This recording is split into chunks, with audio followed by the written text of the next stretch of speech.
I've seen many discussions since the game was released years ago debating which mechanics are appropriate for certain ranks. Is learning to speedflip worthwhile at gold? Should you be doing air dribbles in platinum? And is it essential that you can flip reset to get to GC? Well, this video will hopefully give you the answer to all of those and help you to decide what you want to focus on throughout your journey up the ranks. I think one of the most important questions to ask yourself before considering specific mechanics is the following. Do you value winning and ranking up more than scoring flashy goals?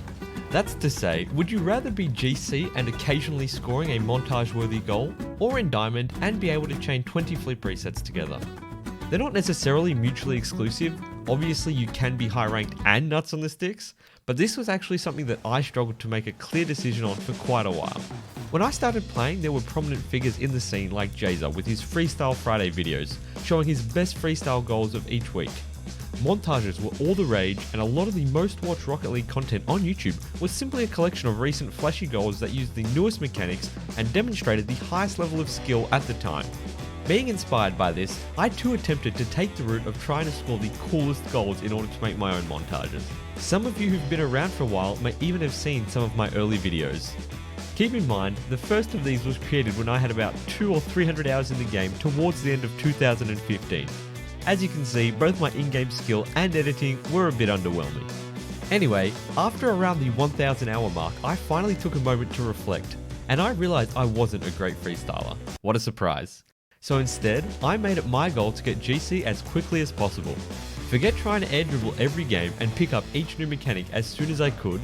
Instead, I'd concentrate on my core game knowledge, positioning, rotations, consistency, power in hitting the ball. And what do you know? A couple of seasons later, I achieved my goal. By this point, with around 2000 hours or so, I knew I'd made the right choice. I was way more satisfied being near the top of the Australian ranked leaderboards without insane mechanics than being in Diamond wasting every possible scoring opportunity to go for an air dribble or insane triple touch with tornado spins. So why does this story have anything to do with you?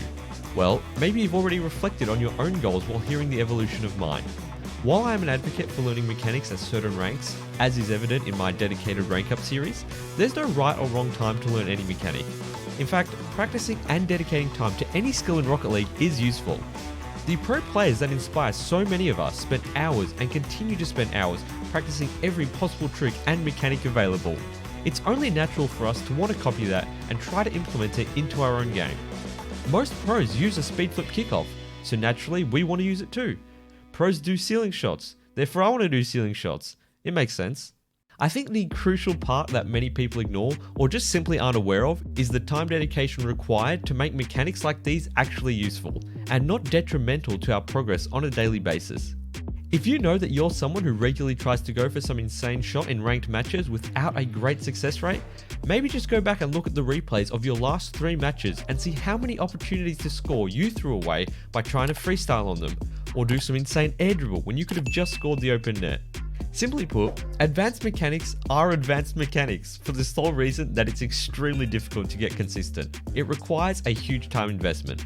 If you want to be able to score great looking goals and you're consciously making that choice, then I encourage you by all means to learn any mechanic you desire, regardless of rank. But in making that decision, you also cannot be the person who rages in ranked matches when your teammate misses a breezy flick. You also have to be aware that it is likely to have a negative impact on your rank progression, as the time you spend on these tricky shots is taking away from the time you could be using to master the essentials and improve the core mechanics that is so vital all the way to the top. This is even more evident with newer players who are super keen to score awesome goals, but haven't yet had the time to properly understand the fundamentals. For the majority of players, I would recommend approaching the game like this. Learn the mechanics that can be easily implemented into your game without requiring immense training time and high probability of inconsistency. For example, I 100% recommend all players to work on their aerials in general, especially backboard reads, double touches, aerials off the wall and air roll control. Everyone should know how to wave dash and half flip and be using them to aid their recoveries and speed around the field. Ground dribbles and flicks, 100%. Power shots? Being able to use air roll and time your flip to hit the ball with the corner of your car? Definitely. The list goes on, and it's honestly a very subjective list, but mechanics like musty and breezy flicks, the ceiling shuffle, full map air dribbles and cuck seat pinches are perhaps not the most useful on a regular basis. If you're looking to move up the ranks, maybe hold off on the mechanics that you just can't seem to get right at the moment until you're already in GC. I guarantee that you can get to Grand Champion without scoring an insanely flashy goal every match. With that said, if that's what you enjoy and that brings more satisfaction when playing, it's entirely up to you. I'll never discourage anyone from putting in the time to improve. I'll simply say that some approaches are more effective in the short term and can also help to achieve specific goals more than others. Nonetheless, whatever you find worthwhile is valuable. So if you want to learn to speed flip right now, then check out my tutorial by clicking on the screen or click here to view my entire playlist focused on mechanics. I'll see you there.